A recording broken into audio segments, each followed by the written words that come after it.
Hello, hello, hello. Welcome to the Thursday Deep Dive. It's been a full week since we've gathered.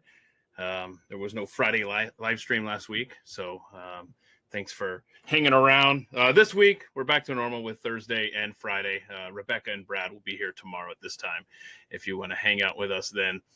Last week, if you missed it, enlightening conversation. It's demoralizing conversation as always with Steve Friend. No, I love Steve. He is a wealth of information, former FBI agent turned whistleblower who has the goods on the FBI and the chaos over at the Department of Justice. And he, as always, taught us a lot with that conversation. So if you did miss that, it, of course, is pinned to the top of the archive there on the feed. Let me just get this tweeted out for everyone. There we go. Okay. So all the episodes pinned to the top. Another episode pinned to the top in the archive here on the X stream is my first conversation with my guest. And I will get back to her in just a moment. Retired U.S. Air Force Colonel Roxanne Towner Watkins. We've talked about Operation Gladio. And in fact, it was the last thing I tweeted. So you're welcome to hang out here. I'd love to have you. I just want you to know that part one, you can watch part two. You don't need to have watched part one, but it is there if you do want the setup to Operation Gladio. Watch that when you're ready. And of course, available as always, Spotify, iTunes, iHeartRadio, Hero West, always putting everything up there, everything available at themikeshow.com as well. Thank you so much for all that you do, Wes. And we have to always give a shout out to Gabby, who is keeping the Instagram page up and going with a lot of great content over there. Please follow along, subscribe. What was it called? Hell, I don't know. I don't get on Instagram. It's all Gabby. At the Mike Show over on Instagram. A couple of great people that help me out for the love of the game, and I'm grateful for them. And I am grateful as well for the knowledge that my guest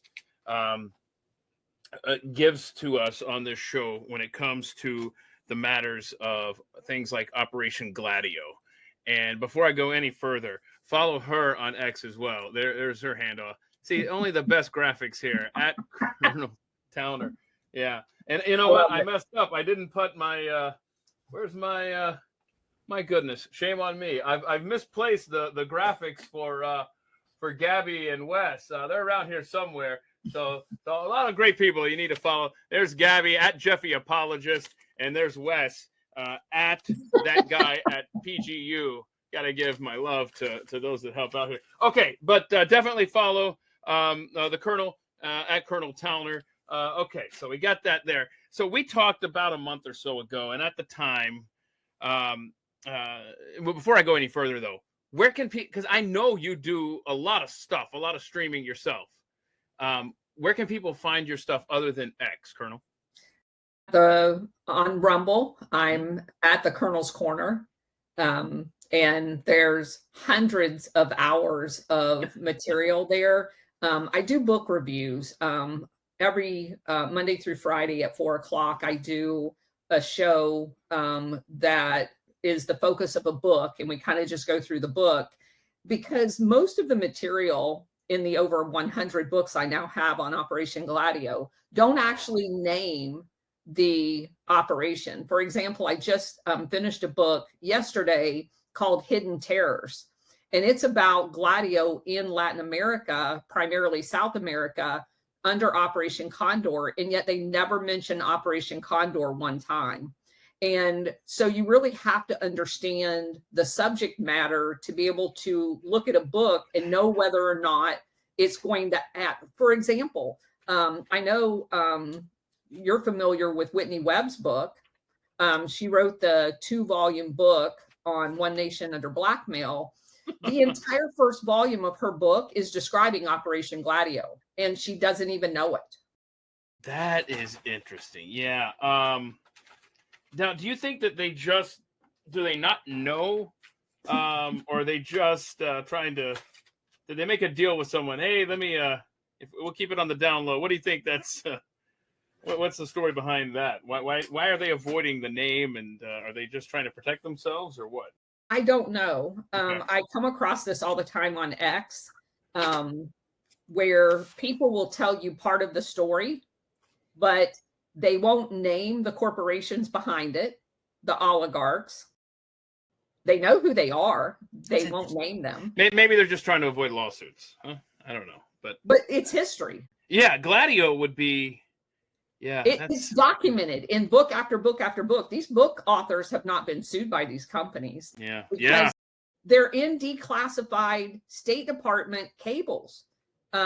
So there's no denying that they were involved in it. Companies like W.R. Grace, Peter Grace, one of the heirs of the Grace fortune, intimately involved all over the world, because they had financial interest in International Harvester comes up routinely, especially in South America, because of Nelson Rockefeller and his farming, and United Fruit and their interest in it, in the banana farms and all of that stuff. So there are oligarchs and corporations whose names come up time and time again. When I first researched the Chilean overthrow of that government as part of Operation Condor, I discovered that PepsiCo had a navy bigger than most countries. Okay, we got so much. No, we've got so much that we're going to have to unpack. Let me kind of reset for those that maybe aren't familiar with your endless work in covering Operation Gladio, and maybe they missed our conversation from about a month ago. One of the things that you mentioned during our conversation was you recommended the book Operation Gladio by Paul Williams. And I can say that since we last talked, I've listened to that book, and I took extensive notes, none of which, I got them in front of me, none of which my notes that I can read, though, is probably going to be the issue here. But I do have a lot of questions that there's so much information in that book. And and I mean this, it is sickening. It's sickening to read our history and read the truth about it, and the chaos. It's not just, sure, we know anybody that follows or reads any American history knows that we have had our hand in a lot of conflicts. We were the catalyst for so much chaos in the world. But when you take a step back and you actually look at the big picture, correct, which Operation Gladio is, which we need to explain how it got that name. There's just so much, Colonel. There's so much that it's almost like every bad thing in the world, our country is the one that started it in one way or another. But Operation Gladio, as you explained to us last time, that was the what was happening in Italy. In other words, and this book goes through South America with Condor, Italy with Gladio. It talks about Turkey. It talks about Germany. It talks about Belgium, France. It goes on and on and on. Yes. But the reason we go by the name Gladio, and stop me if I get anything wrong here, sure, is because that's the country that uncovered it. That Italy's the one that realized what the hell was going on. And when I say going on, I think it went through 1988 or something like that. That's what they say. I'm of the opinion now that it has never ended. But yes. Sure. I mean, dear God, the book goes up through Afghanistan, and it never made sense to me. And again, I don't want to get too. I want to try to stay a little bit linear here, but it really answers a lot of questions, because I remember right after 9/11 and after the invasion of Afghanistan, I remember Bill O'Reilly asking damn near every night for a while, why aren't we spraying the poppy fields? And it's all comes down to money. It all comes down to, oh my gosh, hold on a second. I'm telling you, this is going to be ADD central today for me. I wrote down this quote, and I'm not going to be able to find it on the fly, but there was an author that was quoted in that book. Oh gosh. Well, I guess one nation under blackmail. I think you just said that, or maybe I wrote that down. But it was described in this book as we are a narco-capitalist state. Holy crap! That right there should be on our money. Yes. So let's go here. On my day job over at the Blaze, I produce a show, Pat Gray Unleashed, and we played a clip this week of Nancy Grace talking about it doesn't matter, but she said she had a line where she said that she doesn't believe in conspiracy theories because you'd have to keep too many people quiet. Too many people have to keep their mouth shut. Well, I got news for Nancy. There's been a lot of people for, gosh, how many years has Operation Gladio? Explain when that started. And let me get this annoying graphic off the screen. Well, in its current form, it started in the immediate aftermath of World War II. Had things like this happened prior to that? Yes. That's how we got Hawaii.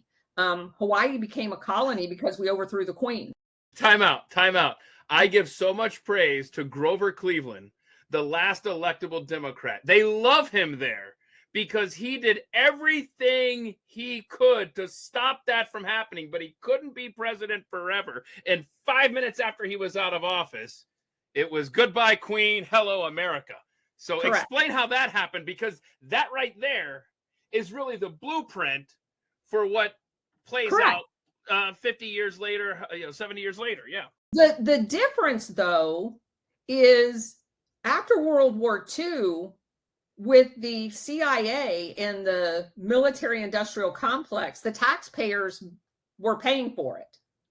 Prior to that, we were not paying for the overthrows of governments. It is now on the taxpayers' dime. That's the beauty of all of this. So in Hawaii, in a nutshell, there had been, and that's why I say, while Paul Williams, who is a Catholic, by the way, grew up teaching in Catholic education, implicates overwhelmingly the Catholic Church and their money laundering of Operation Gladio drug funds. It is not just the Catholic Church. What you find out is every single religion has been infiltrated. So in Hawaii, there were quite a few Protestant missionaries that had went over there. Over time, those Protestant missionaries had bought up sugar plantations. And because Hawaii was its own entity, it did not belong to the United States, there were economic efforts made in the United States to stop foreign sugarcane from being imported. And so they were putting tariffs and stuff like that on it. And of course, these guys were making bank off of the sugarcane in Hawaii. And they were butthurt that they were now going to be treated as foreigners. They were Americans. They went there to plant churches, but they had got into business. And so the king passes away and the queen his daughter comes to the throne. And they had employed at slave labor, like tens of thousands of Chinese. So if you looked at the population of Hawaii, you had Hawaiians, Americans, and a whole lot of Chinese. Well, the queen wanted to give everybody voting rights. The only people that could vote at the time were the landowners. And that was primarily not Hawaiians, it was Americans. Mm-hmm. And they basically dominated everything. And so they were like, oh yeah, this ain't going to work. We're going to have to get rid of her. So 2 of the ministers fly to Washington, D.C. from Hawaii, which was not an easy thing to do back then, or travel, whether they flew or not, I don't know. They travel to Washington, D.C. because this is like in 1899. This is a long time ago. And they meet with the Secretary of State. How did they get an appointment with the Secretary of State?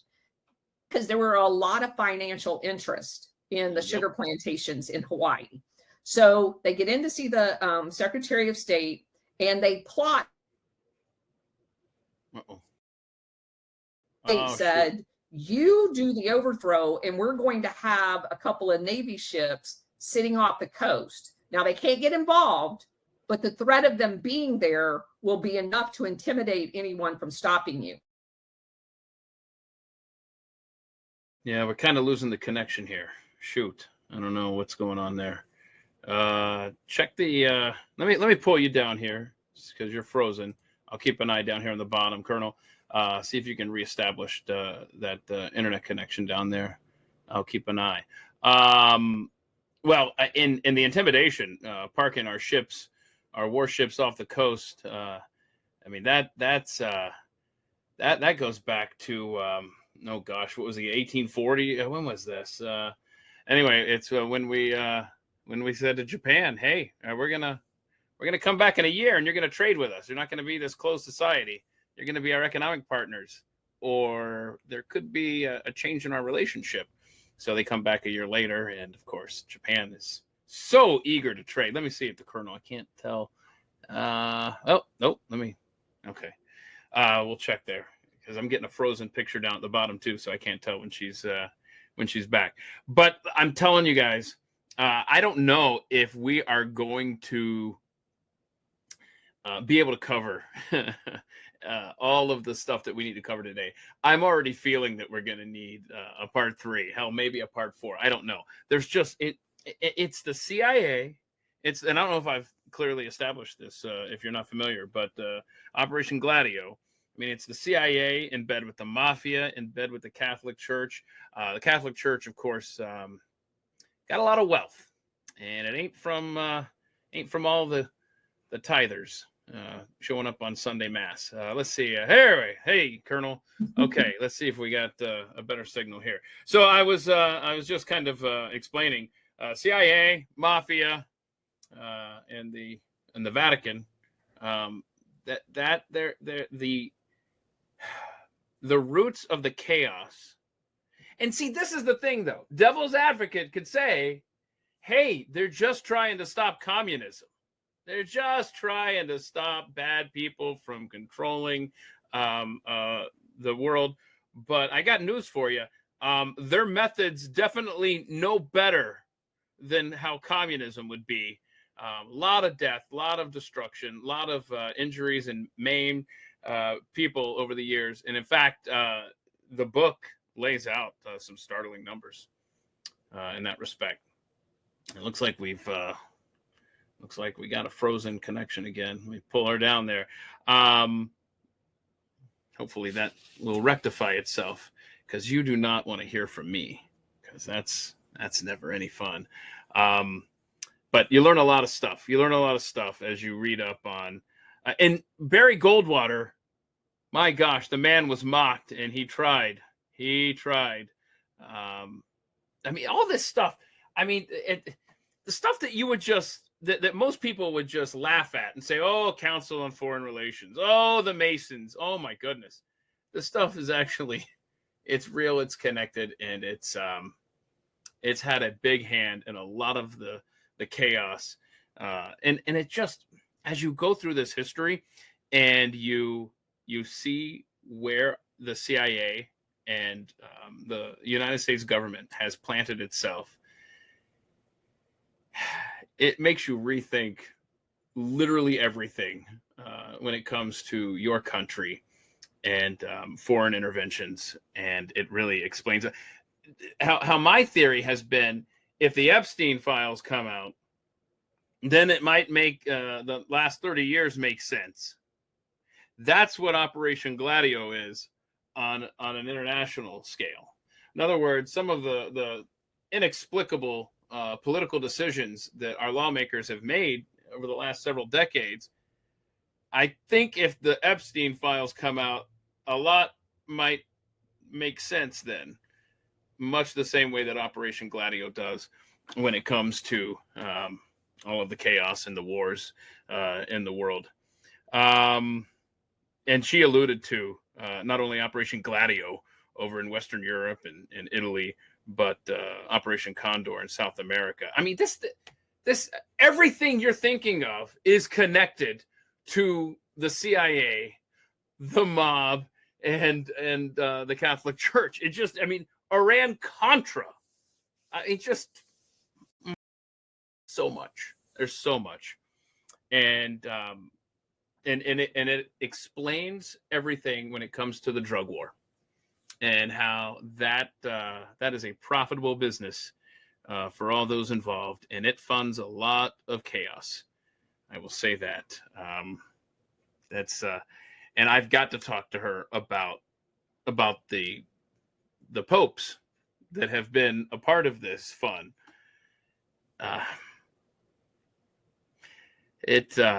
Boy, history isn't history when you're living it.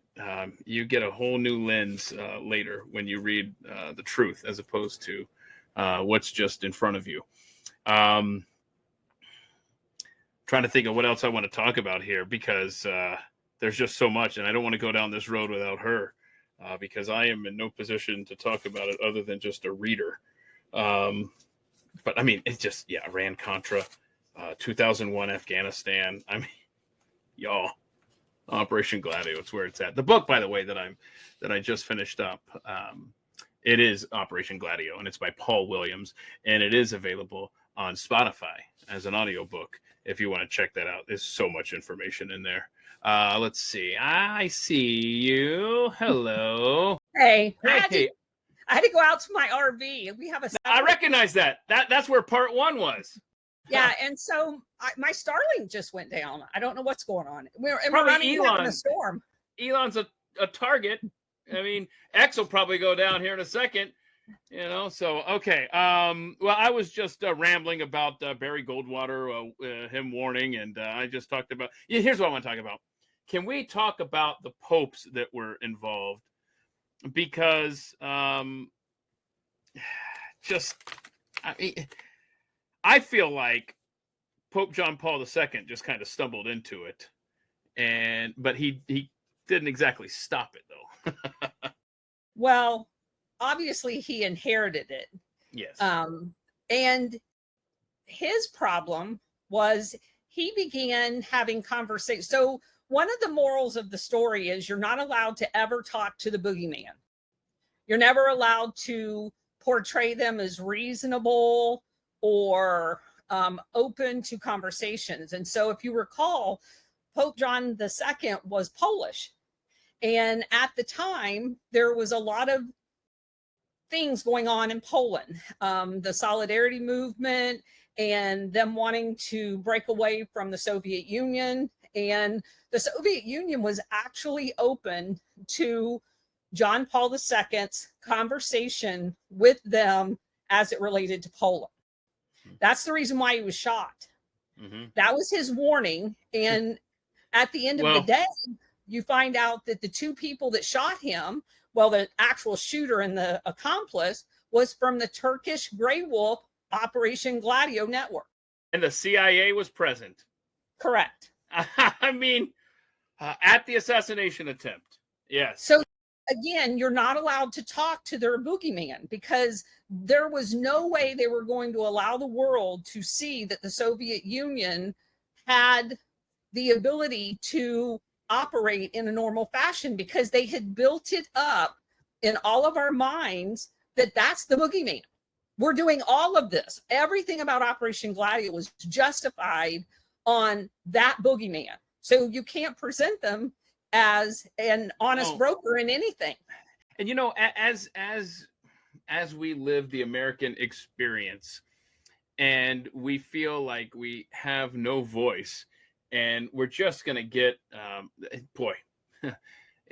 we're going to get the deep state no matter what. No matter who we elect, we're going to get the deep state calling the shots. Correct. This is an international deep state with its roots. It's right here in America.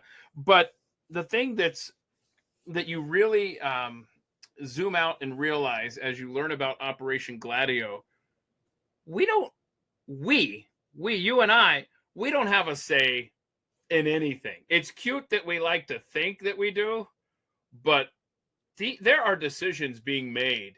And I think you're right. It's got a different name now. Maybe it doesn't have a name. Maybe it's just the deep state now. But the bottom line is this has been happening for so long in our country. It's absolutely demoralizing to read this stuff and be like, holy crap, I remember that. That definitely wasn't what it seemed.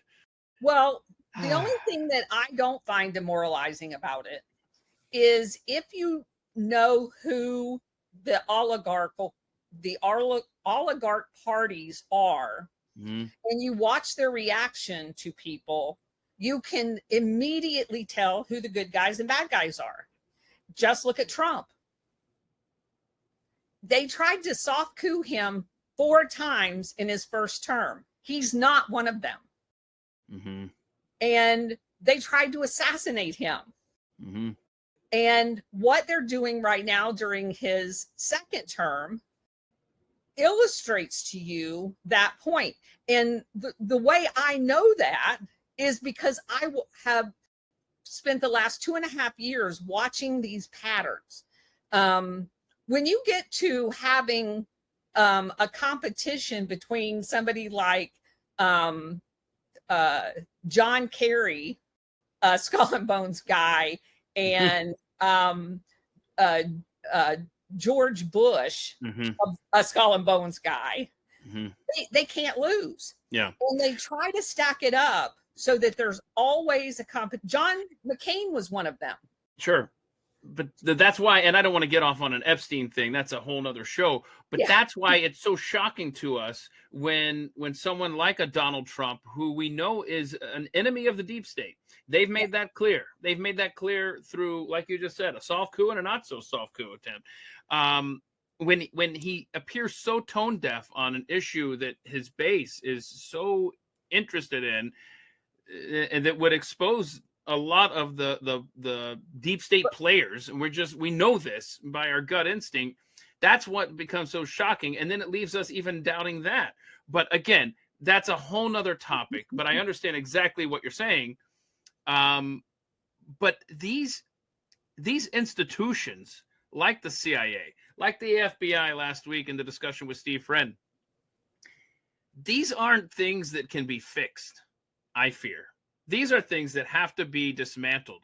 These have to be shattered and scattered to the wind, the way JFK wanted to do. Correct. And there's so much rot that it gets to a point where you just got to knock it down and start it over. And like Ron Paul has said, the FBI was set up to spy on Americans. Well, hell, what do you think the CIA is? I mean, that's spying on our friends more than our enemies. And it's but they've collectively spied on us as much as do the But so how are these countries? And again, we've got so much here to talk about. But one of the things that I'm thinking about as I'm learning about Operation Gladio, I'm thinking, yes, I realize that there is a ton of money at stake here. And yes, I realize that there have been deaths and threats and all sorts of just chaos. How does the United States of America have any friends at this point? They're just scared of us? Is that all it is? Well, what I was going to say is I don't know that we have friends. We have mutual interests. So, and understand that it's not just the United States. Almost everything that I've uncovered takes us back to the city of London. And I'm not just talking about the bankers either. I'm talking about MI6. I'm talking about MI6 gave birth to the CIA, not the other way around. MI6 was the only intelligence organization in existence going into World War II. The CIA is basically modeled after what MI6 was. Britain was a colonial power, right? So they've been doing this much longer than the United States. Yeah, that's a fair point. So it doesn't start with us, and I hope it ends with us. Because now we, as you said, we have the economic power to do the right thing and end this once and for all. Are we going to? I feel like we are, because Please give me this. Come on.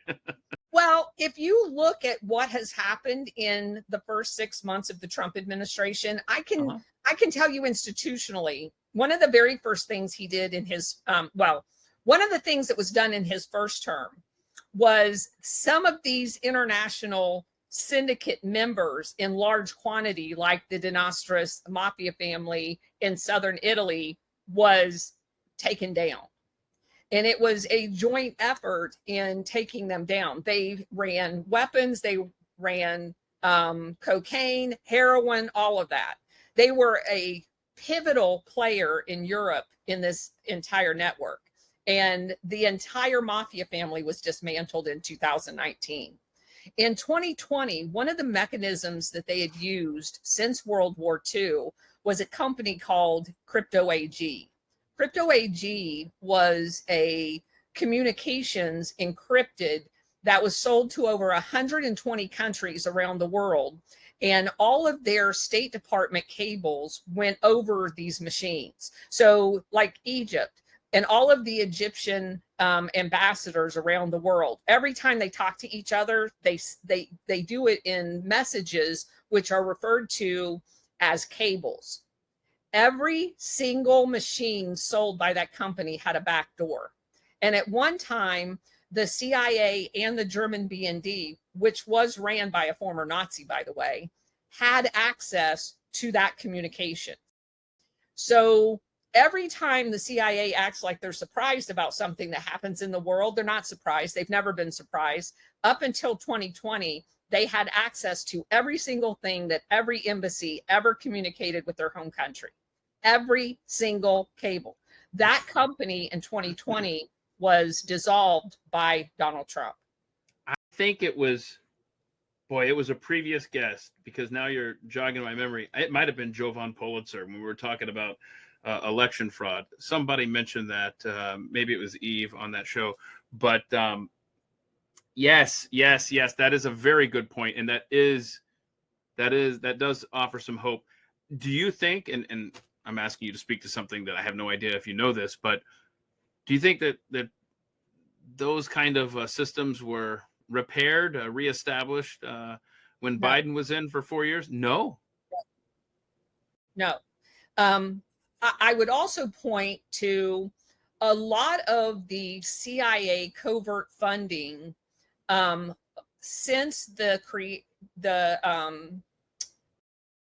creation of USAID and the National Endowment for Democracy. They became fronts for the CIA. Right. The interplay between the two is crazy.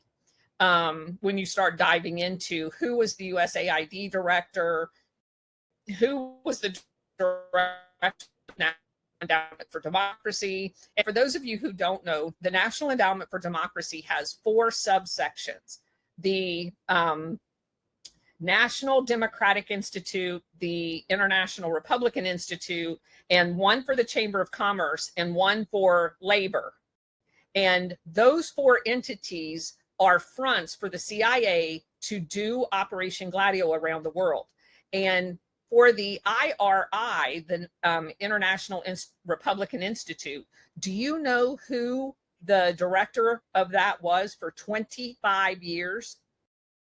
No. John McCain. So John McCain had tens of millions of dollars in a budget every year to pay for regime changes. The Democrats have it. And even Wikipedia, if you just look up those organizations, they give you a list of where they've spent their money. And if you go to those countries where they spent their money, every single one of them experienced either a coup or an attempted coup. So while they were funding, because they, and the same thing is true with USAID. USAID had 2 things that I've researched extensively. One was called the Office of Public Safety, and one was called the Office of Transition Initiatives. The Office of Public Safety took police officers from the United States, deployed them around the world, And every single country that the CIA was going to coup, they put these operatives in, and many of them were actual CIA agents pretending to be USAID.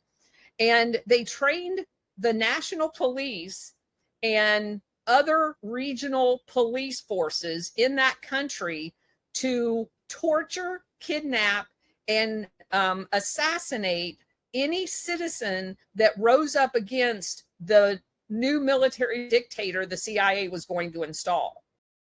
There's literally millions of people dead around the world because of USAID. And there are torture victims from Uruguay, Brazil, Chile, and all over the world that have testified in court that the generators used for electrical leads to put underneath their fingernails and attach to their genitals what had the sticker USAID right on the generator. All of that's gone. Somebody Trump needs to unfunded all of that. Yeah, somebody needs to tell that to Bono. So that is my gosh, you reminded me when you talk about that torture, the stuff that the victims went through in the book. I mean, that was decades ago. You're talking about more recent stuff. Well, it is. Well, now the Office of Public Safety was quote unquote unfunded in 1974 because of the congressional testimonies. However, you can't stop there because that's not how they work.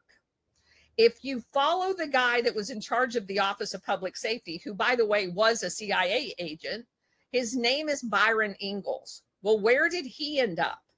Byron Ingalls ended up at a company called PSSI, Public Safety something something.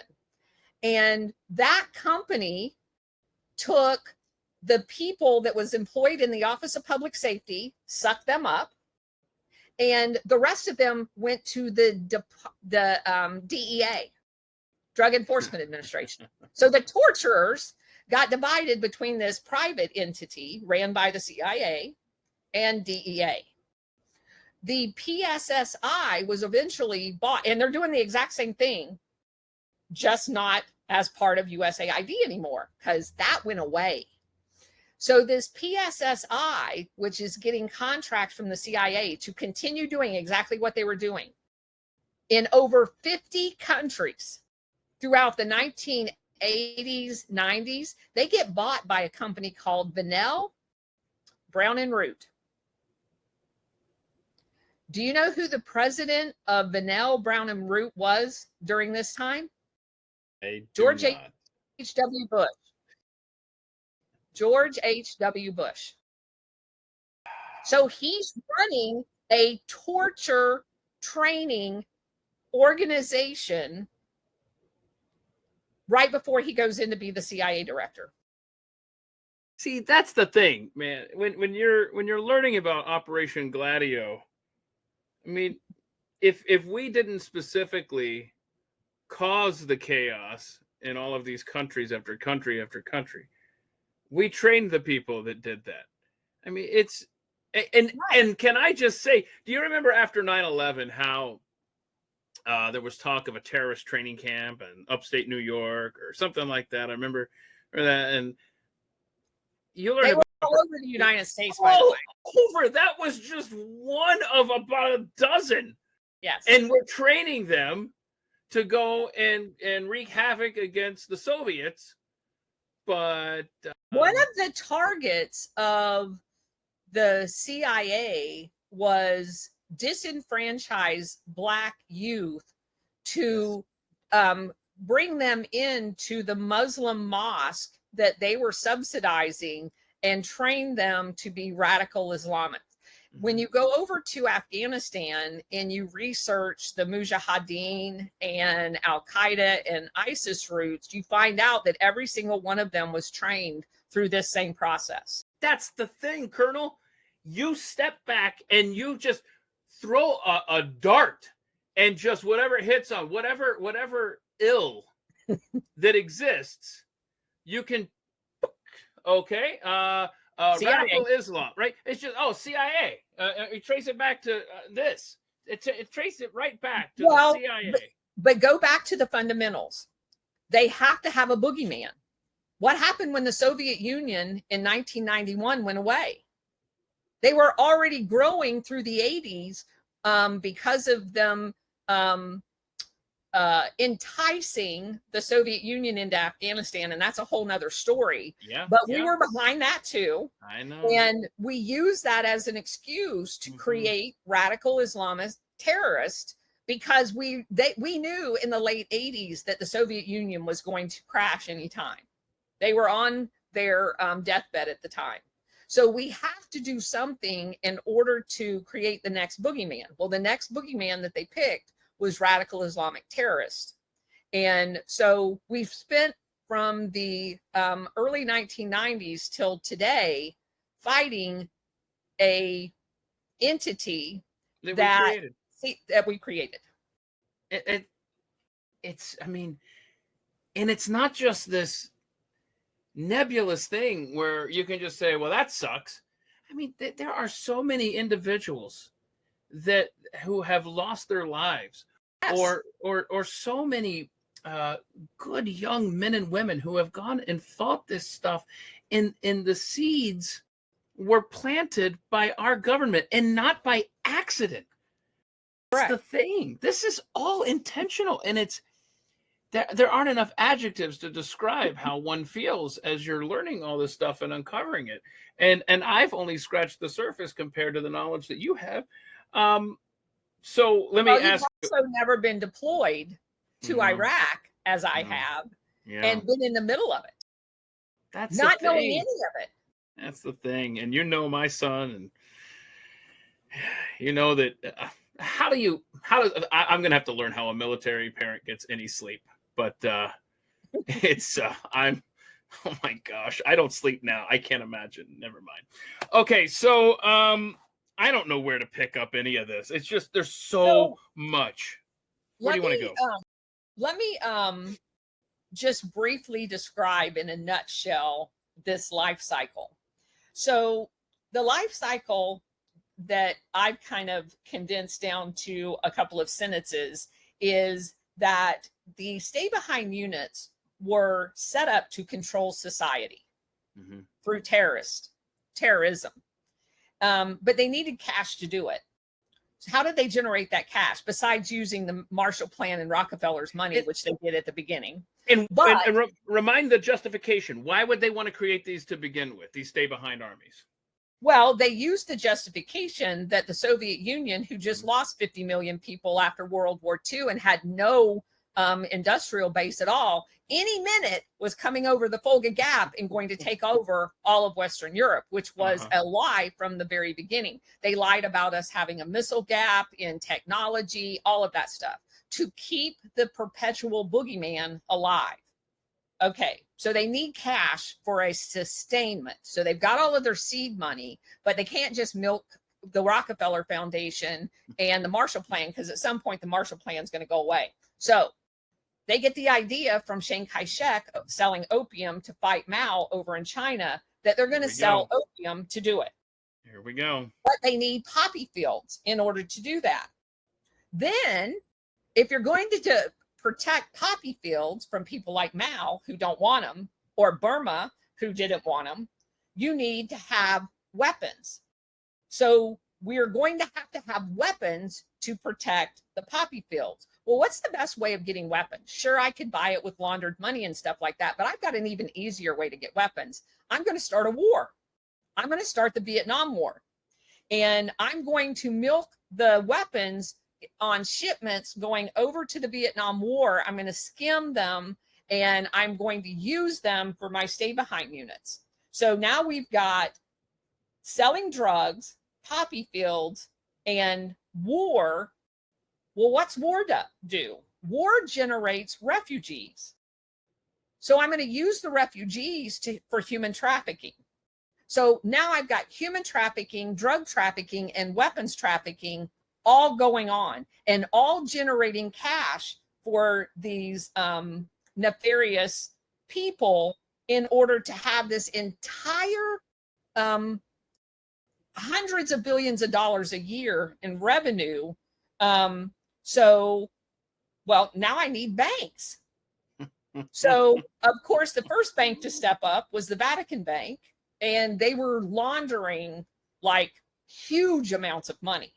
And they got local Italian banks to help them launder that money. But it was so overwhelmingly uh, profitable for these people that they had to start setting up fake banks. So they set up banks like the Bank of Credit and Commerce International, BCCI, Hand in Australia. And Nugent Hand primarily dealt with the Golden Triangle opium money laundering. Nugent and BCCI was located originally in Pakistan, but then had branches everywhere. It ends up being the 7th largest bank in the entire world based on drug trafficking, weapons trafficking, and human trafficking. And it was taking care of Southeast Asia's opium, like coming out of Afghanistan and that type of thing. And the human trafficking, of course, generates blackmail material so that they can grease this machine and keep everybody quiet. And that goes back to your quote that you had. That's how they keep people quiet. Yeah. And before you continue, hold your place there. I want people to be thinking as you're mentioning the drug trade. It's not just overseas; it is in our American cities. It's your government funding in shipping the drugs through the mafia, et cetera, Our shores. to our shores, again, to generate that revenue, to fund these wars that ends up putting money in the pockets of these entities. And it's absolutely maddening. I mean, everything, like I just said, throw a dart. Oh, the drug war, CIA. You just mentioned Vietnam War. Oh, CIA. I mean, dear God, it's endless. So a few months into having read Paul Williams' book and talking this over with my husband comes in one day and he goes, "Hey, isn't Poppy the Veterans Day pin that Oh no. I'm Canada. like, I looked at him and I went, son of a bitch, are you kidding me?" Yeah. So that's how flagrant these people are. So when I was stationed at the Pentagon, the bank downstairs, they have an area on the outer ring called the concourse on the first floor that has all the restaurants and flower shop and bakery and stuff like that. And every Veterans Day, the bank handed out these cute little pins. We weren't allowed to wear them on our uniform, but they were the little poppy flower. And of course, a lot of people say that's the reason why George H.W. Bush had the name Poppy. Oh, come on now. Oh, no, come on. No. Oh, and by the way, just in case your audience doesn't know, the Bush family bought like 100,000 acre ranch down in Paraguay.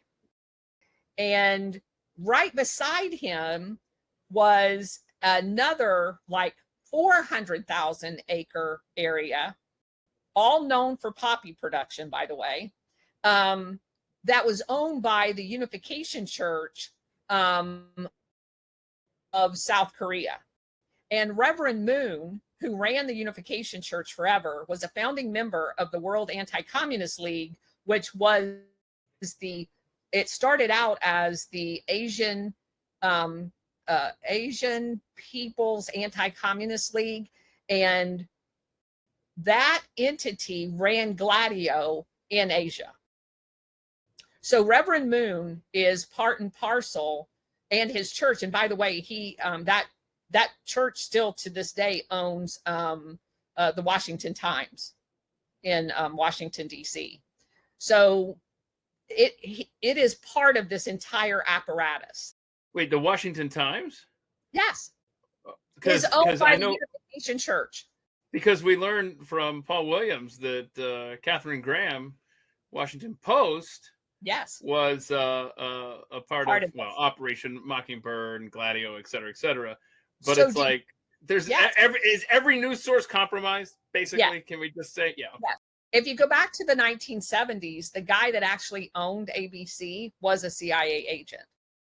I can't. I mean, it's everything. It's So oh, before I forget, didn't we learn in the recently released JFK files, not to go off on a tangent, but it's what my brain does. I think we learned from that George H.W. Bush was in a hotel just off Dealey Plaza on November 22nd, 1963. Fact check that for me, y'all. I'm pretty sure that's accurate. Well, he was definitely in Dallas, Texas. Uh-huh. What he did just prior to the assassination, just in the nick of time, he made a phone call to the Houston police and basically in the phone call said, hey, I'm I forget what the name of the city is that's just to the east of Dallas. Tyler. He was in Tyler, right? Yeah. So, and there was no way based on the time that he called Houston that he could technically physically drive.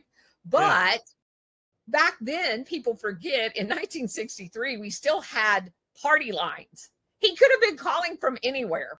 Right. So, yeah, they didn't have phone tracers or anything like that back then. No caller ID. So they had no idea where the man was calling from. It's just, I mean, there's nothing.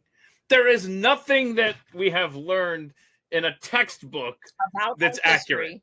There's no, throw your textbooks away. There's nothing in there that's accurate.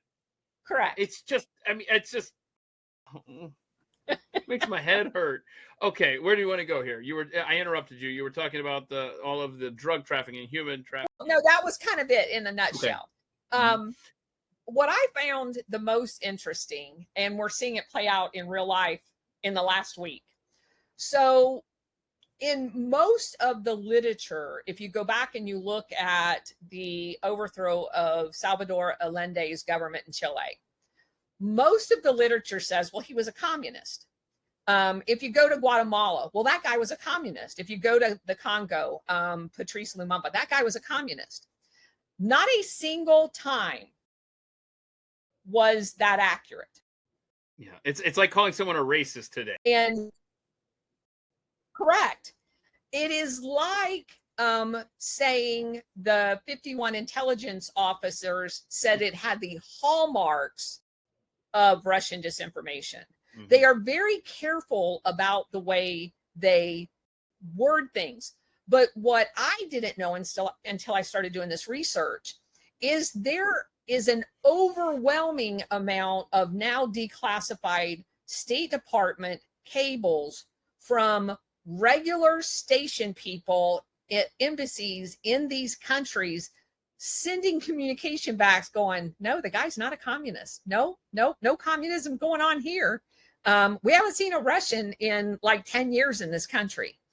But what people don't understand is Truman and Eisenhower had set up a national security action memorandum that allowed assassinations if someone was labeled a communist. So 10-2, National Security Council Memorandum 10-2 basically says, and it's only been modified to add terrorist conveniently, right around the 90s, where we could just assassinate somebody because we labeled them a terrorist. Well, if there's two things that you can call somebody to be able to legitimately assassinate them, aren't you going to produce intelligence that says they're one of those two things? And that's exactly what we just watched happen with Tulsi Gabbard's declassification of everything happening with Spygate. They knew exactly how to word things to be able to then use the information, none of which was true. See, they told you that Russia interfered. They did. They interfered on behalf of Hillary, not Trump. So they only released the first three words, not the entire sentence. Mm-hmm. And that's exactly what they were doing in all of these countries over the last 70 years is here's their methodology in every single case that I've researched where somebody was labeled a communist and then either overthrown or assassinated. So what they do in the case of the Congo, where Patrice Lumumba, after 350 years of being a Belgium colony, finally was granted their freedom by Belgium. Belgium had a contract in the Congo for uranium. The Congo had the largest mine of uranium that had been found to date, and Belgium had issued a concession to the United States that they were able to purchase 100% of that uranium to keep it out of the hands of the evil Soviet Union. Mm-hmm. So Patrice, when he came to power as prime minister, after he was elected prime minister, he comes to the United States and he wants to meet with Eisenhower. And this is around 1960, just before JFK took office. And this will be a good segue, because when you're done explaining this, I want to touch on Eisenhower, JFK, and LBJ. I've got a few questions, but anyway, continue. Okay, so he comes to speak with Eisenhower. Eisenhower won't see him. He goes, okay, I'll meet with President Nixon, who was the vice president. No, he won't see him either. So he's stuck meeting with the Secretary of State. And he says, look, I want freedom for my people. I want education. There was 3% of the people in the Congo at the time that even had rudimentary levels of education. They had no hospitals. Belgium, if they didn't mind their quota, would chop their kids' hands off. They were a ruthless colonial power. And so he goes, I need money in order to bring my country up to modern standards. And the Secretary of State basically laughed at him and said, we're not going to cut Belgium out of this concession. They're still going to do the mining, and they're going to ship that over here to us. They're going to get their cut, and you can have whatever they give you. And Patrice Lumumba said, okay, then you're not getting the uranium. So he goes back home. Immediately, Otto Skorzeny, who is a Nazi and part of Operation Gladio from a training perspective, gets a team together, and they deploy down to the area of the Congo called Katanga, which was a state within the country of the Congo. And that's where all of the mines were. That's where the gold was, the diamonds, the uranium, everything. So they start a fight with the Congolese army. And they declare their independence, plant a flag, and immediately the United States recognizes them as a separate country. So now they have stolen the resources of the Congo out from underneath Patrice and started a war. So the Patrice tells Belgium to get all of their military people out of their country, because the Belgian military was still in the Congo at the time, undermining Patrice Lumumba. And so Belgium says, well, you can put as many enlisted people as you want. We'll bring our guys home, but our officers aren't leaving. And he said, oh, yes, they are. And he fired all of them. He told them, they set up perimeters around the military bases and wouldn't let any of the Belgium back onto the military bases. There's only one country in the entire world that would pick up a phone to help Patrice Lumumba: the Soviet Union. And they had turned him off at the IMF. He couldn't get a loan. The World Bank wouldn't return his phone calls. They politically, economically, and militarily destroyed the Congo. And the one lifeline he had was the Soviet Union. And as soon as they had evidence that he made that phone call, he was labeled a communist and assassinated. Okay. Well, and I can tell that story in country after country after country. Yeah, I mean, these are things that you just don't know. And I asked you very cautiously last time we chatted. I said, okay, so Eisenhower, good guy or bad guy? And you quickly said bad guy. So but a lot of people point to his warning when he was headed out the door about the military-industrial complex. That Tell was me what. not a warning. He was Right. And I remember I had you address this last time, but reestablish that for those that may have missed that explanation. So this operation of murdering Patrice Lumumba happened at the tail end of Eisenhower's, like literally 3 days before he was leaving office. Patrice Lumumba was murdered. And JFK, according to all records that I can find, was not even told Patrice Lumumba was dead until like week 3 of his presidency. That's when he found out that his CIA had killed him. So Eisenhower was the president that overthrew the government of Iran to reinstall the Shah. Immediately, the Office of Public Safety that I just described to you shows up and starts training the Savak. The guy that they got to do that was Major General Norman Schwarzkopf, Storm and Norman's dad. And the Savak is as evil and as torturous, and they use all of the same electronic probes funded from USAID, the whole 9 yards, when they reinstalled the Shah. And just so people understand this, the Iranian revolution that supposedly deposed the Shah and put this, radical Islamic mullah in charge. Do you know they did not? They just renamed the Savak. They did not change anything.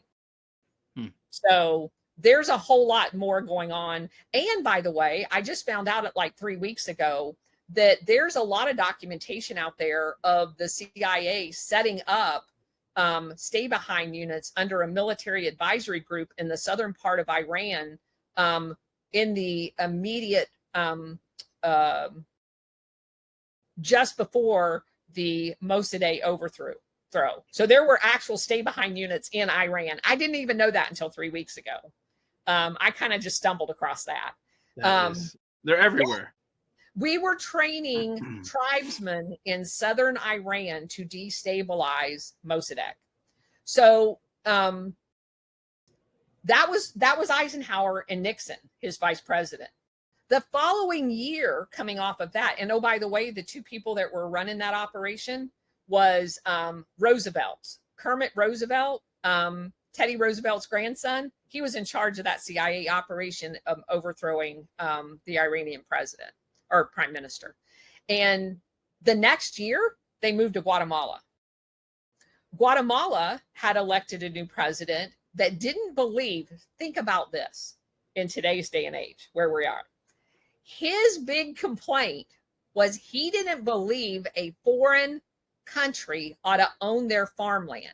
That was his big crime, because that foreign company that owned the preponderance of the Guatemalan farmland was United Fruit. And who was United Fruit? The Rockefellers. And so he was going to compensate, but he was going to take that farmland back, kind of like what Arkansas just did. And all of, here we are all of this time, 80 years later, and we're going, hey, we don't think that's a good idea. And I'm like, why didn't you think that 80 years ago when America was going all over the world and buying up everybody else's farmland? So anyway, I just think the irony of all of this is just crazy. I know. You don't even know where to step into the stream, because it's I just jump right in with there's just so much, Can we go ahead? Well, let me just finish the Guatemalan thing.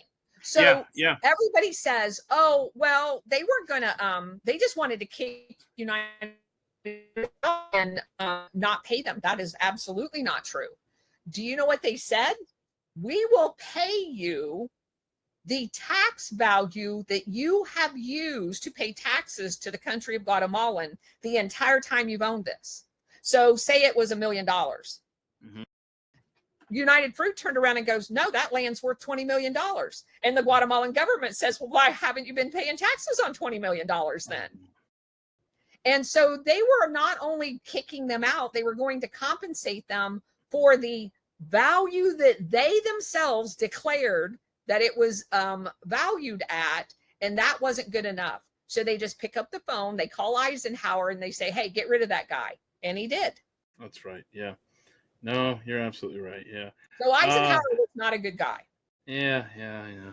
Okay. So then we get to Kennedy, and he realizes, holy crap, there's a whole lot of mess going on in this world, and the root of it is the CIA, and I need to smash it to bits and scatter the pieces of the wind, or some loose quote like that. So it becomes more and more clear as you learn the real story. Yeah, as you learn what all's happening in the world when Kennedy becomes president, and realizes, and you realize that he's not a part of this nonsense, then it just becomes so painfully clear. I don't need our government to release all the files or anything like that. It comes pretty obvious pretty fast that the CIA is behind that, and LBJ, of course, especially when you think about the whole Operation Gladio, and it's so. Anyway, we get to LBJ, who is absolutely on board with this stuff. He loves it, and he had his own personal assassin. Oh yeah, okay, hold on. Explain this one. I think I know who you're talking about. So I don't remember his name off the top of my head, but yeah, LBJ rigged the Senate election that got him elected, and killed the guy at the golf course. Maybe hold on. Hold on, your internet's breaking up here, and I don't want to miss this, because I do not know this about the golf course. Hold on. All right, tell us. So LBJ rigged the Senate election. There was a whole bunch of nefarious things that went on that got him into the Senate. I mean, box 8, I think it was, right? Or something, box something. Yeah, something like that. It was an extra ballot. It was like finding a box load of ballots in the back seat of a car in Minnesota to get Al Franken elected. But continue. Yeah, something like that. Yeah, it was just like that. Yeah. And so some of the stories started unraveling, and there were a lot of dead bodies in the area. So one of them was shot on a golf course in Texas. And that same guy ended up killing another guy that was investigating that. And then there's another guy that he worked something like the Texas Agricultural or something like that, and was doing an investigation, and he kind of stumbled onto this information. He's found dead in his truck. So it was just body after body after body. And I don't remember the guy's name, but he was basically LBJ's hired assassin. We had the guy recently sit down with my boss, Glenn Beck, and play an audio tape of his dad, or I forget exactly what it was, but he was, LBJ was such an evil son of a bitch. Everything about that man is grotesque. Everything. So, do you know the story of the USS Liberty?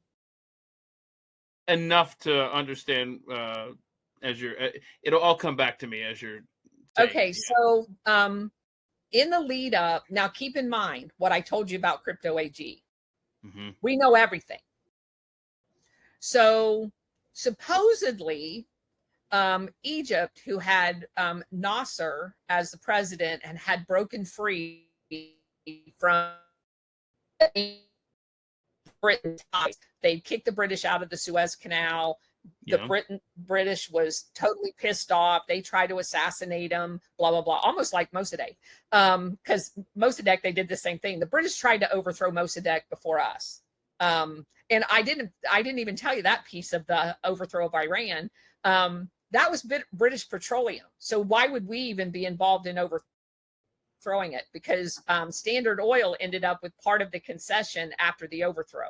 So Standard Oil picks up the phone and calls Eisenhower and says, yeah, get rid of him. I've already worked the deal with BP. And if you use our CIA, I'm going to get a share. Not us, the American people, Standard Oil. Standard Oil ended up with part of the concession after the overthrow of Mossadegh in Iran. So same thing. Yeah.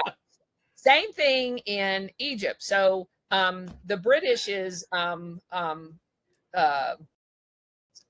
persona non grata in Egypt. They get kicked out of the Suez Canal. Well, now everybody's pissed. Israel's pissed, the British is pissed, and the US is pissed. So LBJ decides we're going to send a reconnaissance ship with 4 guns, tiny little guns, 2 on each end. It is a spy ship. Hang on. You're Russia breaking up. Start it over. It's a ship for what? It's a reconnaissance ship. It's a spy ship. Mm-hmm. It has a total of 4 guns, 2 on each end. They couldn't even hit a fly with it. Right. So we're going to send it to international waters off the coast of Israel and Egypt. Yeah. So okay, this is where the story picks up in my brain. I didn't know the backstory, but yes, okay. So they're going to just go in international waters up and down the coast. And the story of the 6-Day War was Egypt was amassing their army and was imminently going to attack Israel. The problem with that was twofold. 75,000 Egyptian army troops were in Yemen because the British had started a fight in Yemen because they knew Egypt would send a deployment down there to fight them down there. So Egypt did exactly that. 75,000 Egyptian army troops are deployed to Yemen. They had no troops to amass on the border. Egypt had bought crypto AG. The CIA was spying on everything Egypt said. They knew they had no troops amassed on the border. But Israel attacks Egypt anyway, knowing they're not under imminent attack. The whole thing was set up as a lie. That the whole thing was a regime change to get Nasser out of power, so Britain could get back to the Suez Canal.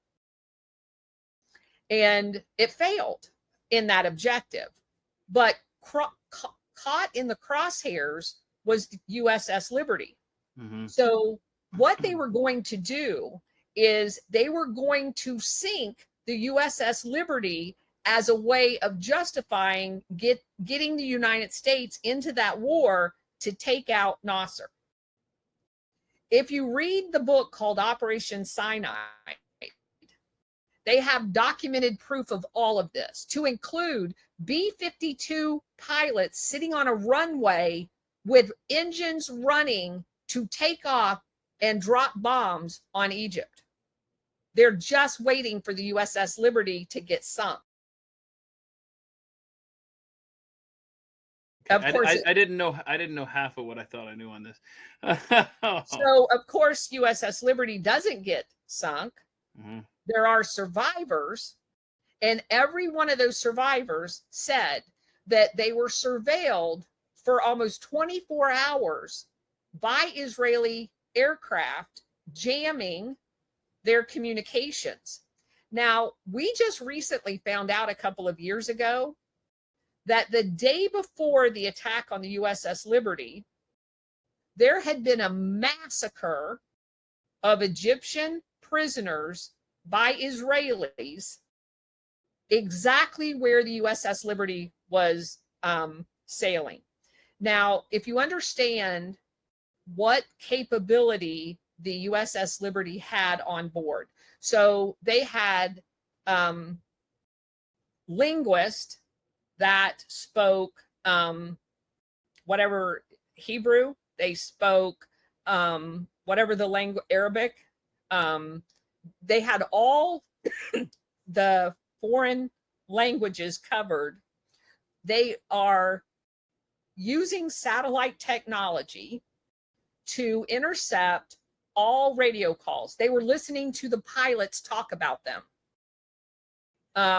They had it was the state-of-the-art spy equipment on that ship at the time.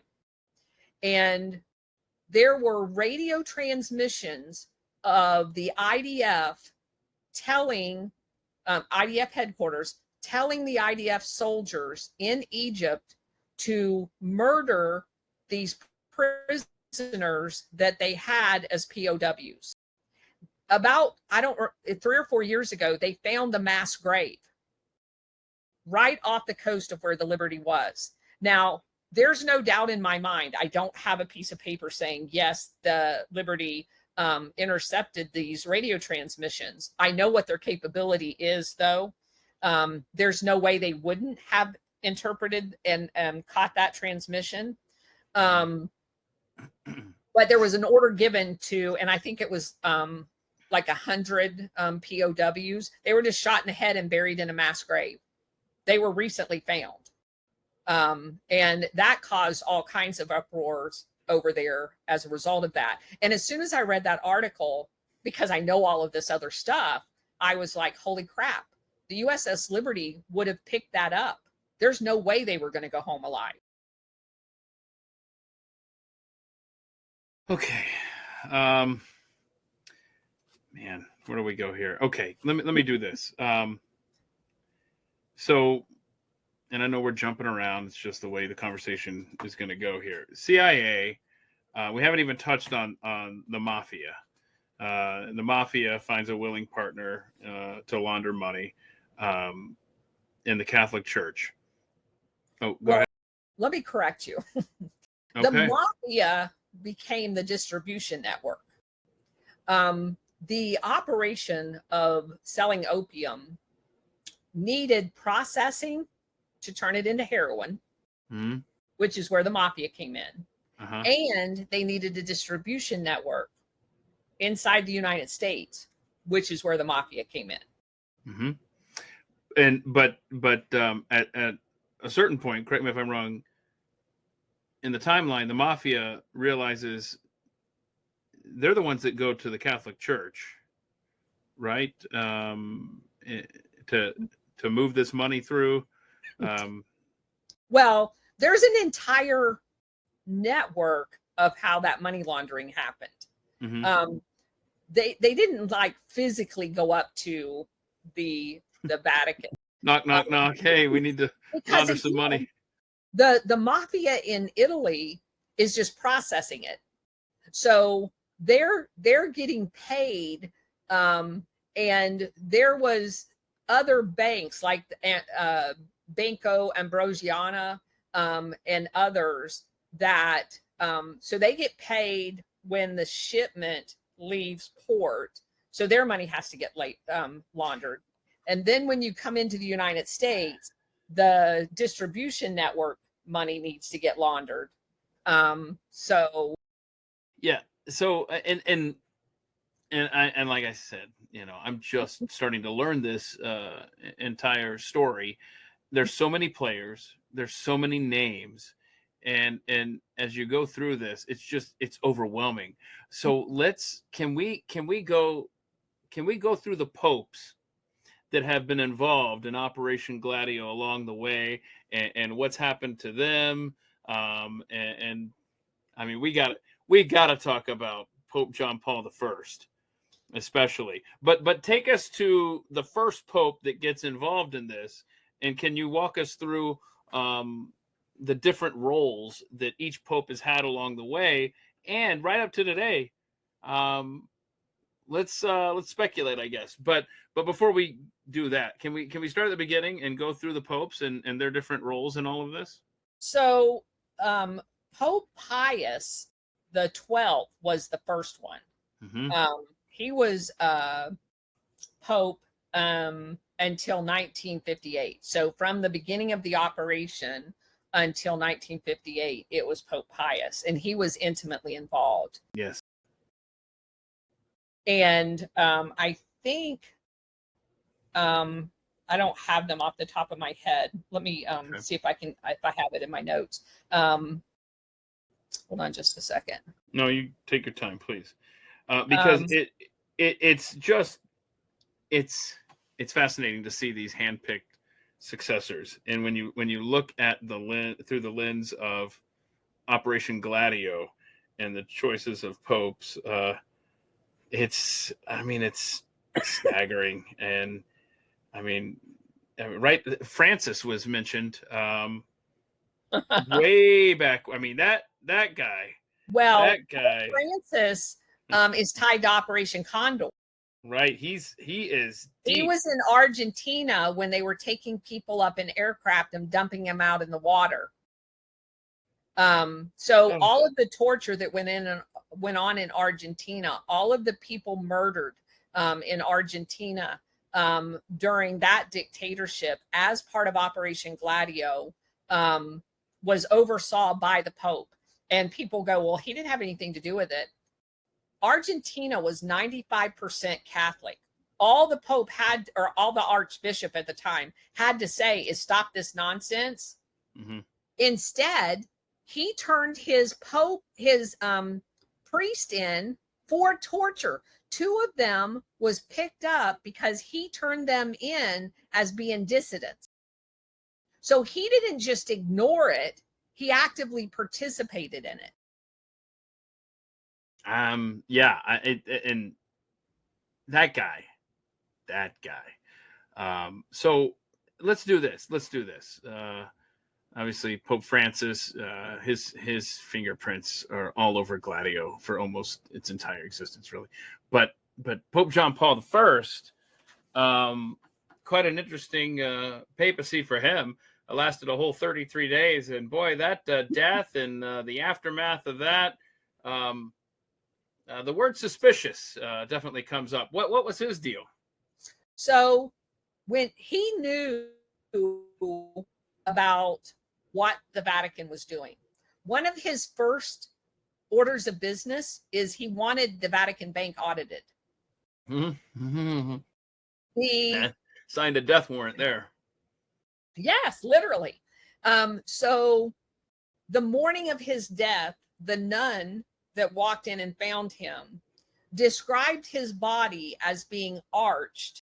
So that indicates cyanide poisoning, because, and that's how we know the Jonestown Kool-Aid thing didn't happen, because the way your bodies are when you're poisoned with that is the back of your head and the heels of your feet are the only thing touching. It does something to your body that makes it contort and bow up, and that's the way he was found.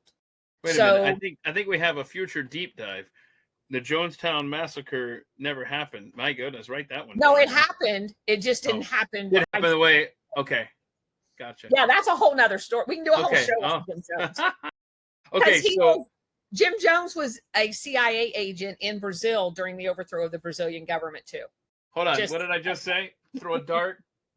Yeah, it hit that one. Jim Jones, yeah. Okay.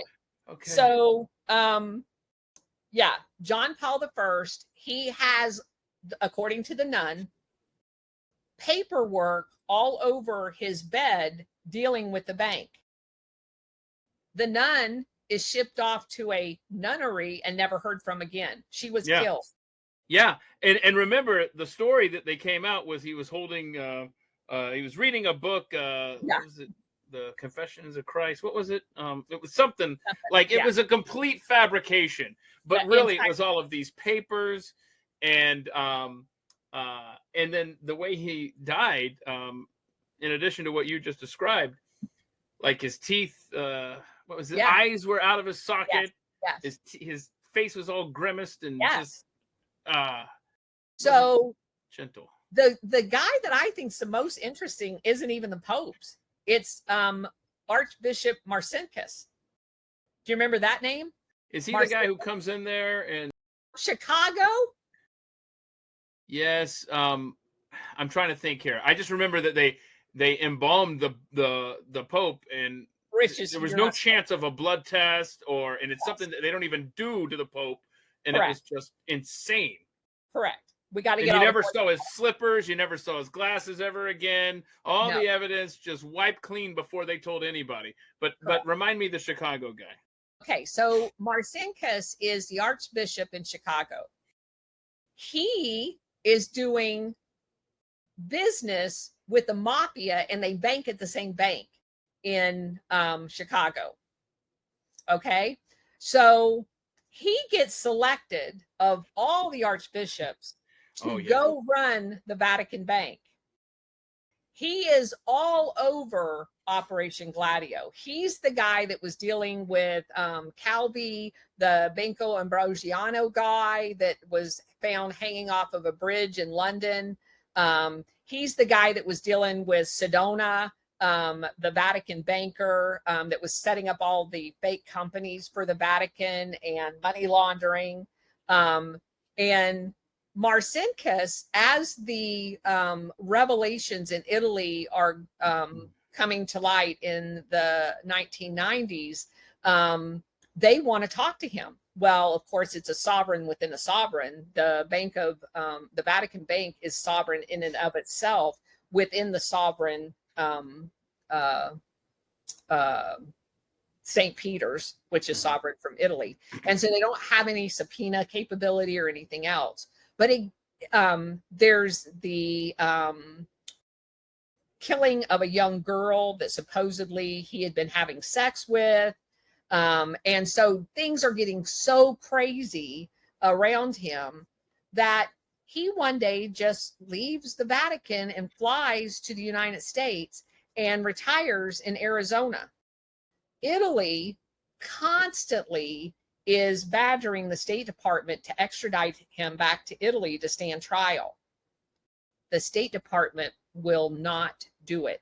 He died in Sun City, Arizona, of natural causes. Mm-hmm. Yeah. Okay. Yeah. So how is it that we get from Pope John Paul I, who is clearly murdered, and then we get to Pope John Paul II, but he is interesting in that he fits the bill of being anti-communist, yes. But correct me if I'm wrong, the impression I got was that it's not like he was read into Operation Gladio from the start. It's almost like he kind of, I don't know, just kind of just became a part of it. He was fine with it because he knew that they were making billions of dollars off of yes. That becomes very clear that Pope John Paul II was just because fine with the printing presses.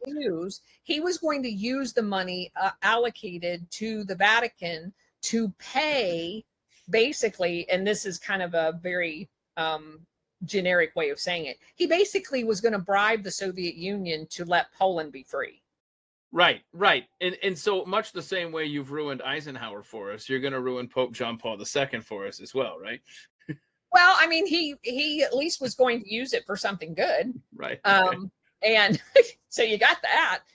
You got that going for you, Pope. Again, you're not allowed to talk to the Soviet Union. And they were willing to talk to him about it. They were in desperate need of money. But it was not going to be allowed to happen. So they shot him. Yeah. And he never talked to him again. Right. That's the thing. This goes back to what I said at the beginning. Whether it's threats or blackmail, fill in the blank, blackmail. I mean, they get to you eventually. And with him, you're exactly right. That assassination attempt, which, I mean, it was, you know what that was? That was exactly how you hear Reagan was this close to death. That's what it sounded like with the Pope. That the attending physician, right? But you understand this was a trained assassin. If they wanted the Pope dead, he died that day.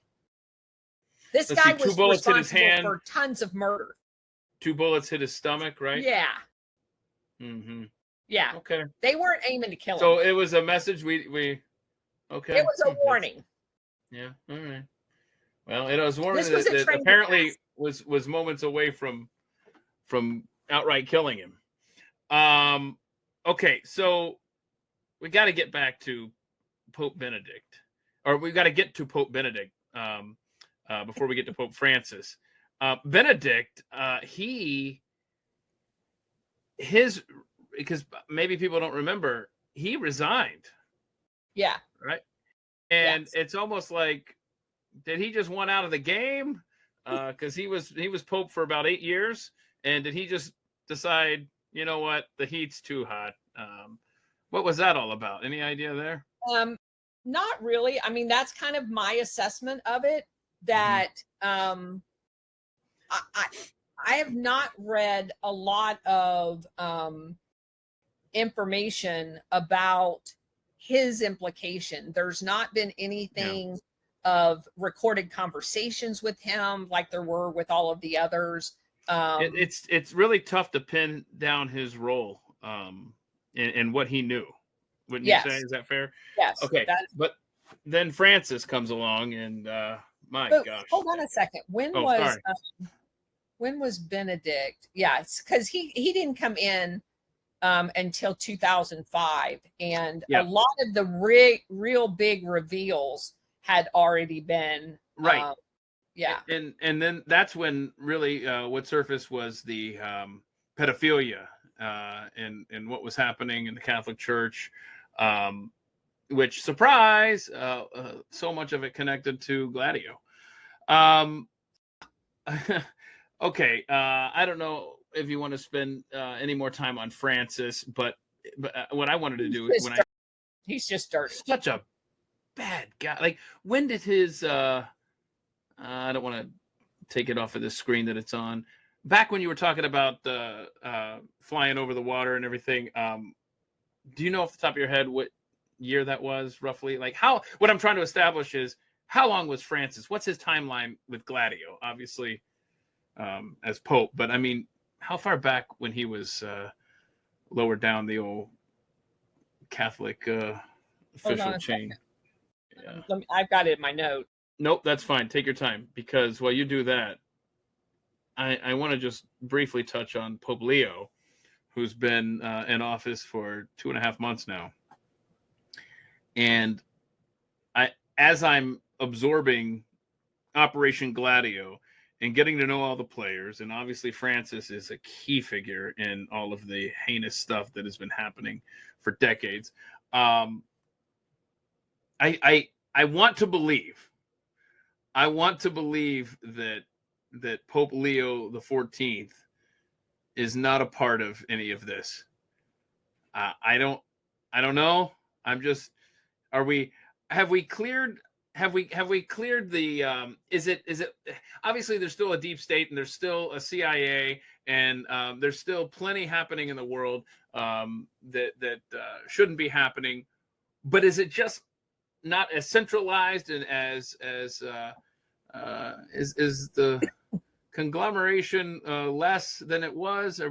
Is it at least disrupted enough? You mentioned what Trump did, breaking up the thing in 2020, the communication back channels, CIA.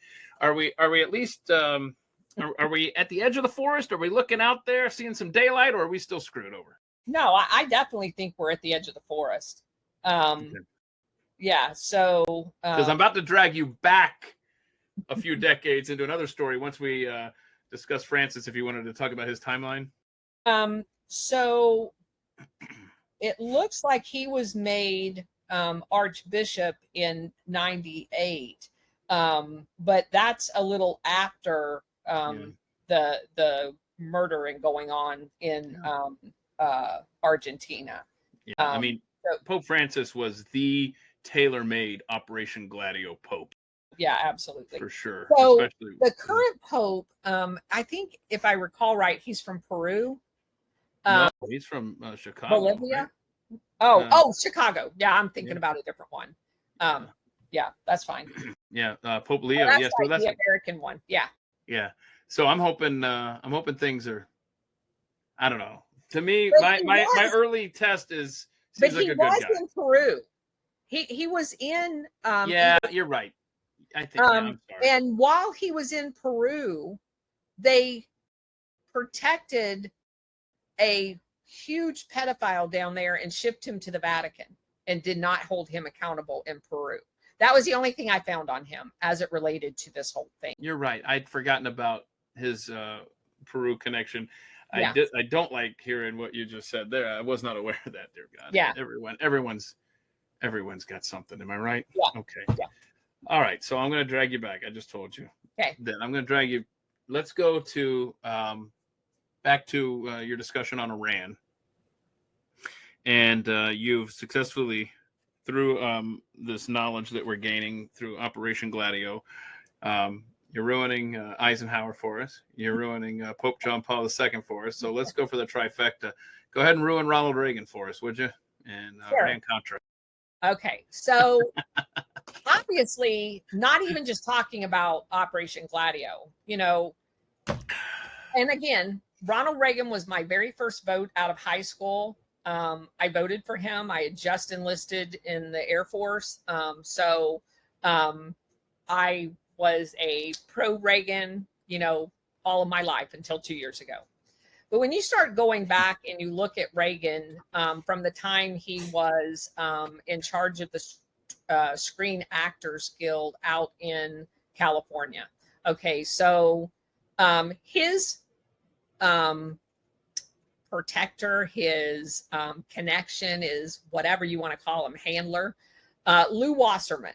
Lew Wasserman was a media mogul out there that basically was responsible for Reagan being the president of the Screen Actors Guild. Mm-hmm. And Reagan, the entire time he's the president of the Screen Actors Guild, gave one waiver to a talent agency owning or using the movie part of it. You were not allowed to do this, the two. So if you had a talent agency, you couldn't use just your actors. He gave a waiver to one person, and that was Lew Wasserman, to do that. Lew Wasserman was the largest private donor to Ronald Reagan's run as governor in California. Now, there's some pieces there. I'm not even going to pay attention to them. So he becomes president. George H.W. Bush, Mr. CIA. And keep in mind, Reagan really rooted out some communists back in the old Hollywood. So anyway, continue. Communists. Okay, see, I don't know who's communist or not. That's what I wanted. Okay, I'm glad you said that, because I'm thinking from history, right? I read, he was in there rooting them out, but now post Gladio, you're like, I don't even know if somebody could define an actual communist, since they called people, right? So anytime I hear somebody called a communist, I ignore them. Other than the CCP, I mean, they clearly are communists. But, okay, so you started to talk about George H.W. Bush. I'm sorry. All right, so he's the vice president. Mm-hmm. That's nefarious in and of itself. I understand how those deals are made. All right, so he gives amnesty to 1 million some people, and promises he's going to secure the border, which he never does. He signed the law that gave big pharma vaccine exemptions for liability. And so there's all of these non-Gladio things that he's doing that is not consistent with anything that would make him a great president. Okay. So if you look at what Gladio stuff he was involved in, I'll pick two. The first one was obviously Nicaragua. The Sandinistas come to power and overthrow the government that the CIA had put in place. They hate the Sandinistas, so they got to get rid of them. So the Cuban exile group, which is basically our Gladio in Miami, all start getting trained up to deploy to El Salvador, Honduras, Costa Rica, and Guatemala, because we basically control all those countries too, because we've already overthrown them. And they have death squads, they have terrorist training camps, blah, blah, blah. So you follow some of the people that are known terrorists in the Cuban exile community, like the Brigade 2506, and you find them all having just got back the decade before from Vietnam. You find them all in Latin America trying to overthrow the Sandinista government. I don't know how they survived, actually. But so they find out that the Congress finds out that they're literally using death squads. they're torturing people. They're burning down entire villages in Nicaragua, and they cut off funding. And they say, yeah, Mr. Reagan, you're not going to do that anymore. Not with taxpayer dollars. So they decide that they need to do some illegal weapon sales in order to raise money to do this. So they pick up the phone and they call Israel and they say, hey, we want to give you the money to ship missiles to Iran. And again, this person that we're told is a radical, crazy religious freak in Iran that we have no control over at all, is going to be reasonable and say, hey, yeah, I'll pay you extra money for missiles because I'm at war with Iraq, which, by the way, we were funding too. I know. We were actually funding Iraq in the war officially. So we're now shipping missiles with using Israel as a cutout to Iran. And Gorbanifar was one of the guys that was involved in the missile deal, and a couple others. And so we take that money, give it to Oliver North. He runs down and buys a whole bunch of equipment and gives it to the Contras. And so this is known to everybody in the White House. This is being ran out of the National Security Council and the CIA. So what was also being done? Well, the Contras was selling drugs as well. So we're using the aircraft because everywhere there's going to be a war, there's going to be drug trafficking. And because you have aircraft going into Honduras, El Salvador, Colombia, wherever, and we're going to be taking drugs out. Those drugs are trafficked to Mena, Arkansas. Barry Seal tells that whole story. So again, another money making venture for them to buy more weapons for the Contras, which is at this point now completely illegal according to Congress. Right. And nobody gives a shit. But Nope. that wasn't the only one that we did. No. Reagan also decided that we were not going to allow Angola to elect a president. So we are going to decide who's going to lead Angola. Well, Angola, if you look on a map, is very close to where the Congo is, where Katanga is, which we just talked about. And the guy that we installed in the Congos, I can't remember if he's a nephew or an uncle or whatever, but he's related to that dictator. So we want him. He's in charge of like the UNITA faction. So there's 3 factions fighting for power in Angola. There's only one that lives in the cities that are college educated that could actually run a country. That's the group we don't want. We want the corrupt guy that's related to the other dictator that's going to allow us to rob them blind. So we work out another deal with Israel because it's illegal to do what I'm about to describe according to Congress. We're going to ship weapons to Israel. Israel's going to take them into South Africa for us, and we're going to run them across the border into Angola from South Africa, which was apartheid at the time. So all of these weapons go flowing into the group that, and oh, by the way, we use the Cuban exiles. There's a shit ton of them in Angola fighting with UNITA and these opposition forces to what will eventually become the legitimate government of Angola. And so that was all done during Reagan. Every single part of that was illegal. Yeah, and we haven't even talked about Iran before Reagan took office and the hostages that could have come home months earlier. So again, if you go back to the whole understanding of the interplay between the embassy staffs and the CIA, I would say upwards of 75% of every embassy staff is CIA under the guise of some other thing. Interesting. That makes sense. Actually. USAID, you know, the military attaché, the cultural attaché, they're all CIA. So, as a matter of fact, you find them going back and forth all the time. So, what I have come away with is that the entire, so I have to preface this, and I'm not saying Jimmy Carter's a good guy either. Jimmy Carter is the only president within months of taking office conducted the Halloween massacre and fired almost the entire branch of the covert operations. He Yes, got rid of every last one of them. But put a bookmark there because we got to come back to Carter. Okay, so in getting rid of they didn't actually go away. They created this thing called the Safari Club over in Kenya. Kenya, let me say that again. In Kenya, and basically just re-employed everybody to hang out until Reagan got in. So they had to get Reagan in because these guys are all hanging out waiting for Reagan to get in.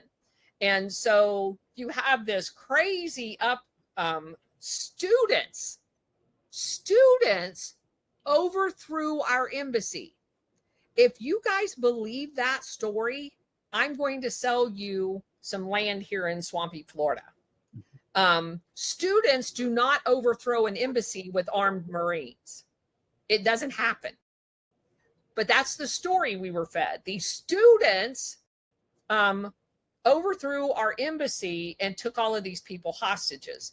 I have confirmed at least 3 of the hostages were CIA.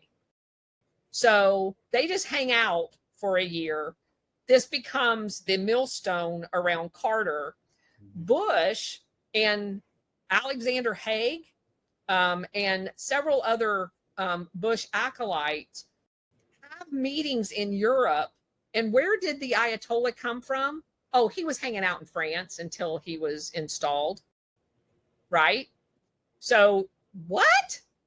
I about died when I thought that. Surely he's hanging out in some Shia country, not France. No, he was hanging out in France. And so he's flown in, and this hostage thing happens, and then he decides through a missile deal. This is missile deal number 2. This is not the Iran-Contra missile deal. There was an earlier shipment that we used as a payback for him holding the hostages over the election day. Everything is wrong. It's just like, no, everything is wrong. No, I meant it in a more universal sense. Yeah. So, okay. Well, it's reading, learning our history and looking in the nooks and crannies is dangerous as hell, because you're not ever, just know this going in, you're never going to like what is revealed. I've learned that as a general rule. If you dig any, it's gonna suck, unless it's this guy Calvin Coolidge. Other than that, right. You're also don't you dare ruin Calvin Coolidge for me. I'll shut this live stream down, woman. Anyway. You're also going to get completely throttled on any social media that you're on as well. Nobody wants to talk about this information. Yeah. But I got to talk about Argentina. This is where that bookmark, unless you had more on Iran that you wanted to. No, I've got about 5 minutes and then I got to run. Okay, understood. Well, let's do Argentina real quick. This, from my understanding, according to my chicken scratch notes, Ford, Carter, and Reagan were all knowledgeable, it sounded like, of all the heinous torture happening in Argentina with the electrocutions and the children being sold. Yes. 2 children with their heads smashed. I mean, that's what we know of. And it's all connected to, say it with me, the CIA. Yes. Training these monsters to go and do this stuff and yes. take control at all costs. And it's absolutely just gut-wrenching learning this history. So Fort Fresno's, I think, in southern Texas was the bomb school that the Office of Public Safety sent all of these people to. It was an abandoned World War II base. But almost all of these people were trained in Washington, D.C. at a place called the International Police Academy. A lot of the graduates of the International Police Academy were also attended the School of Americas, which was ran by the CIA and the Army in Panama. And then several of those graduates, the top of those graduates, was sent on to a Taiwanese school called the Political Warfare Cadre Academy, where they learned even more advanced techniques on torture. It's just so I just finished, just for your audience, I just finished a book review over the last couple of weeks called Hidden Terrors by A.J. Languth. And it goes into excruciating detail of people's recounting of the torture that they were subject to, all on the suspicion, no evidence, that they were a rebel against the CIA installed dictator.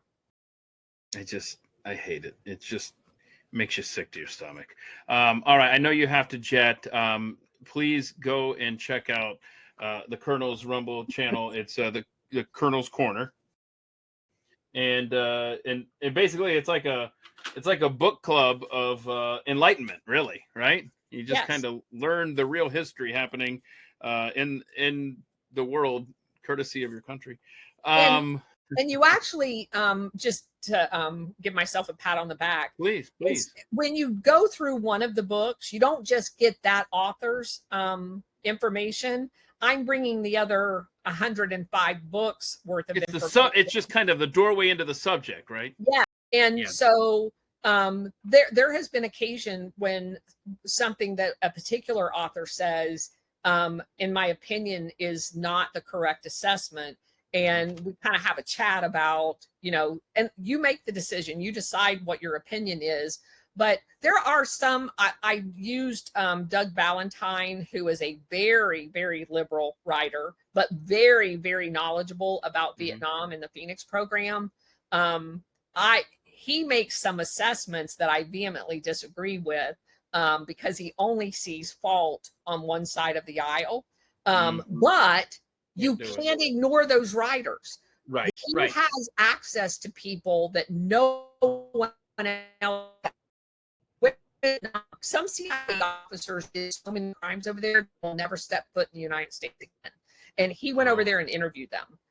So you can't ignore those sources, but I just kind of walk through those books. And again, you get all of the knowledge, not just that one author's. All right, well, check it out over on the Rumble channel, the Colonel's Corner, and don't forget to follow her on X. I got to put my fancy graphic up for you at Colonel Towner. I appreciate it. Absolutely. I was about to say it's always a pleasure talking with you, but that would be an untrue statement. No, it's always enlightening and enjoyable, as much as it can be. But you enlighten us on Operation Gladio, and I'm sure we'll pick this up again at some point. But appreciate all of your time. Go and follow her. Check out her Rumble channel, and I look forward to talking to you again in the future. So I'm gonna set you free. I'm gonna spend a few more minutes here with the audience, but I'm gonna wish you the best, and I'll talk to you again soon. Okay, thank you very much. Take care.